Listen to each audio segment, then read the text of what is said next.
শহীদ মীর মাহফুজুর রহমান মুগ্ধ ছিলেন একজন বাংলাদেশি শিক্ষার্থী এবং কোটা সংস্কার আন্দোলনের সক্রিয় কর্মী। তিনি একজন মুক্তপেশাজীবী বা ফ্রিল্যান্সার হিসেবেও কাজ করতেন। আন্দোলনের সময় খাবার, পানি এবং বিস্কুট বিতরণ করতে গিয়ে গুলিবিদ্ধ হয়ে নিহত হন।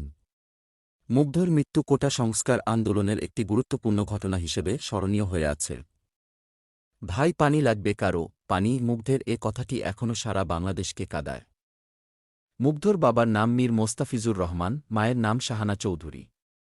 তার গ্রামের বাড়ি ব্রাহ্মণবাড়িয়ায়। তিন ভাইয়ের মধ্যে মীর মাহবুবুর রহমান স্নিগ্ধ ও মুগ্ধ ছিলেন যমজ। মুগ্ধ খুলনা বিশ্ববিদ্যালয় থেকে 2023 সালে গণিতে স্নাতক ডিগ্রি অর্জন করেন। এরপর তিনি ঢাকা শহরে অবস্থিত Bangladesh university of professionals BUP a professional MBA করছিলেন। মৃত্যুর সময়ও তার গলায় বিইউপি আইডি কার্ডটি রক্তমাখা অবস্থায় ছিল। তিনি একজন ফ্রিল্যান্সার ছিলেন। মৃত্যুর আগ পর্যন্ত ফাইবারে তিনি 1000-এর অধিক কাজ সম্পন্ন করেছেন। ফ্রিল্যান্সিং এর পাশাপাশি তিনি একজন ভ্রমণপিপাসু, ফুটবলার এবং বাংলাদেশ স্কাউটসের সদস্য ছিলেন। মুগ্ধর কাজের প্রশংসা করে ফাইবার বুধবার 31 জুলাই সন্ধ্যায় তাদের ভেরিফাইড অফিসিয়াল পোস্টের মাধ্যমে জানায়, মুগ্ধ ছিল একজন প্রতিভাবান মার্কেটার।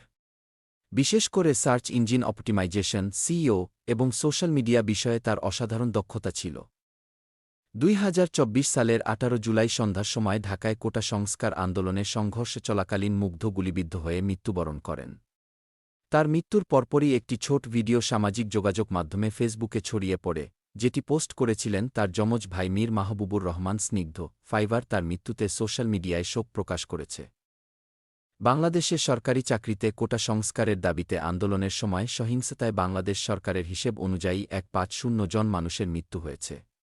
তবে স্থানীয় গণমাধ্যমগুলোর তথ্যমতে এ সংখ্যা 300 জনেরও বেশি।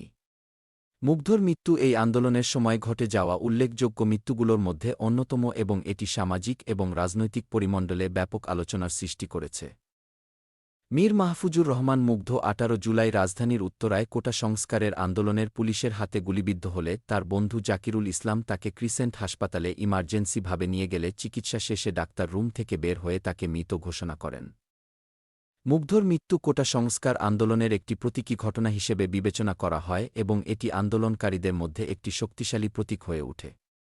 এই ছিল ছোট পরিসরে মীর মুগ্ধর জীবনী। আশা করি সবাই উপভোগ করেছেন।